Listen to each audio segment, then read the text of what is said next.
నమస్కారం. Welcome to Radha's ప్రాచీన ప్రాంగణం. సప్త ఋషులు అనే శీర్షికలో భాగంగా 7వ వాడైనటువంటి విశ్వామిత్రుడి గురించి మనం తెలుసుకుంటున్నామండి. పోయిన సంచికలో ఈ విశ్వామిత్రుడు ఎలాగైనా సరే వశిష్ఠుణ్ణి తను డామినేట్ చేయాలి, అంటే గెలవాలి, వశిష్ఠుణ్ణి ఓడించాలి అనే ఉద్దేశంతో అలా ఓడించడానికి తన శక్తులు సరిపోవని చెప్పేసి తను తన భార్యను తీసుకుని దక్షిణం వైపుగా వెళ్ళిపోతాడు. అలా వెళ్ళిపోయిన తర్వాత అక్కడ అతను 4 కుమారులకి జన్మనిస్తాడు.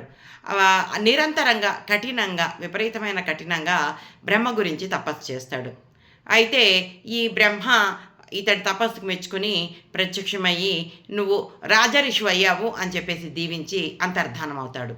అప్పుడు మళ్ళీ ఈయన బాధ, ఇతనేమిటి ఎలాగైనా సరే తను బ్రహ్మరిషి అవ్వాలి, అంటే వశిష్ఠుడు బ్రహ్మరిషి కదండి, వశిష్ఠుడితోటి తను సమానం అయిన వాడు కావాలి అనే ఉద్దేశంతో ఇతను ఉంటాడు. కానీ బ్రహ్మదేవుడేమో రాజరిషి అని చెప్పేసి దీవించేసి వెళ్ళిపోతాడు.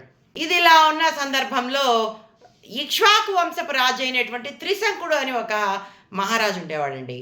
అతనికి ఏంటంటే తన పూర్వీకుల్లాగా నార్మల్గా మరణించిన తర్వాత స్వర్గంకి వెళ్ళడం కాకుండా ప్రాణాలు ఉండగానే స్వర్గానికి వెళ్ళాలనే ఒక విచిత్రమైన కోరిక కలుగుతుంది. అలా కలగగానే తన గురువు అయిన వశిష్ఠుడి దగ్గరికి వెళ్ళి తన కోరికని చెప్తాడు. అది ధర్మ విరుద్ధమని వశిష్ఠుడు నిరాకరిస్తే ఈతడేమో మళ్ళీ వశిష్ఠుడి 9 కుమారు దగ్గరికి వెళ్ళి అడుగుతాడు. వాళ్ళు కూడా ధర్మ విరుద్ధము, అలా బొందితో నువ్వు స్వర్గానికి వెళ్ళలేవు అని చెప్పేసి వాళ్ళు అనగానే ఈ త్రిశంకుడు నేను వేరే గురువుని వెతుక్కుంటాను అని చెప్తాడు.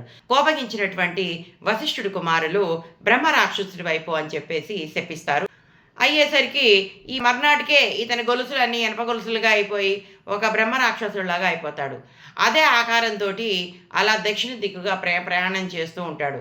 ఎలాగైనా సరే తన పంతాన్ని నెగ్గించుకోవాలని ఈ త్రిశంకుడు అనుకుంటూ ఉంటాడు. అలా వెళ్తూ ఉంటే అక్కడే తపస్సు చేసుకుంటున్నటువంటి ఈ విశ్వామిత్రుడు కనిపిస్తాడు. కనిపించేసరికి ఆ విశ్వామిత్రుడికి తన వృత్తాంతం అంతా చెప్తాడు. చెప్పేసరికి విశ్వామిత్రుడు చాలా సంతోషిస్తాడు. ఆహా, అయితే సరే, వశిష్ఠుడు చేయలేనన్నాడు కదా, ఆ వశిష్ఠుడు చేయలేని పని నేను చేసి చూపిస్తాను అని చెప్పేసి అంటాడనమాట. అనేసి మొత్తం ప్రపంచంలోనున్న అందరూ మహర్షుల్ని ఒక పెద్ద యాగం నిర్వహించడానికని పిలుస్తాడు. ఆ యాగానికి ఈ వశిష్ఠ కుమారులు రారు. మీరందరూ వేల సంవత్సరాలు చండాలు రవ్వండి, కుక్క మాంసం తినండి, నరమాంసం తినండి అని చెప్పుకుంటూ వాళ్ళని విపరీతంగా శపించేస్తాడు. ఆ తర్వాత ఏం జరిగిందో వచ్చే సంచికలో తెలుసుకుందాం. అంతవరకు సెలవు.